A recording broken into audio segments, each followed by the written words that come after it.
السلام علیکم ورحمۃ اللہ۔ امجد 786 میں تمام دوستوں کو خوش آمدید کہتا ہوں۔ میری آج کی ویڈیو حضرت موسیٰ علیہ السلام کے دریائے نیل سے بچنے اور فرعون کے غرق ہونے کے حوالے سے ہے۔ تو ویڈیو کا باقاعدہ آغاز کرنے سے قبل تمام دوستوں سے یہ گزارش ہے کہ میرے اس چینل پہ جو نئے ہیں اس چینل کو سبسکرائب کر لیں اور ساتھ ہی گھنٹی کے نشان کو بھی دبا دیں، اور اگر ساتھ آل لکھا ہوا نظر آتا ہے تو اس کو بھی دبا دیں۔ تو چلیں ویڈیو کا باقاعدہ آغاز کرتے ہیں۔ حضرت موسیٰ علیہ السلام کو اللہ تعالیٰ نے بنی اسرائیل میں نبی بنا کر بھیجا۔ آپ علیہ السلام فرعون کے زمانے میں مبعوث ہوئے۔ فرعون جس نے خدائی کا دعویٰ کر رکھا تھا، آپ علیہ السلام نے اس کو تبلیغ کی، لیکن فرعون اللہ تعالیٰ کی وحدانیت پر ایمان نہ لایا اور آپ علیہ السلام کی جان کا دشمن ہو گیا۔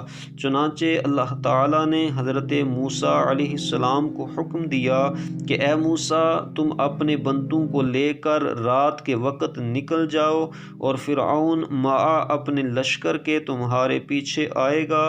تم دریائے نیل کی جانب چلے جاؤ، ہم تم کو دریا کے پار اتار دیں گے اور فرعون کو اس کے لشکر سمیت غرق کر دیں گے۔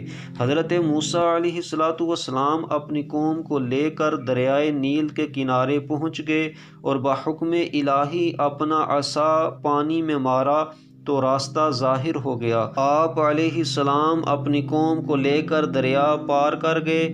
فرعون جب اپنے لشکر سمیت دریا کے کنارے پہنچا اور اس راستے میں داخل ہوا تو دریا کا پانی آپس میں مل گیا اور فرعون اپنے لشکر سمیت دریا میں غرق ہو گیا۔ جس روز اللہ تعالیٰ نے حضرت موسیٰ علیہ السلام کو بچایا اور فرعون کو غرق کیا وہ شب عاشوراء تھی، یعنی شب عاشوراء کو اللہ تعالیٰ نے حضرت موسیٰ علیہ السلام کو فرعون اور اس کے لشکر سے نجات عطا فرمائی۔ فرعون اور اس کے لشکر کو دریا میں غرق کر دیا۔ تو اللہ تبارک و تعالیٰ کے ہاتھ میں ہی، اللہ تعالیٰ کے اختیار میں ہی زندگی اور موت ہے۔ وہ جس کو چاہتا ہے زندگی عطا کرتا ہے اور جس کو چاہتا ہے موت دے دیتا ہے۔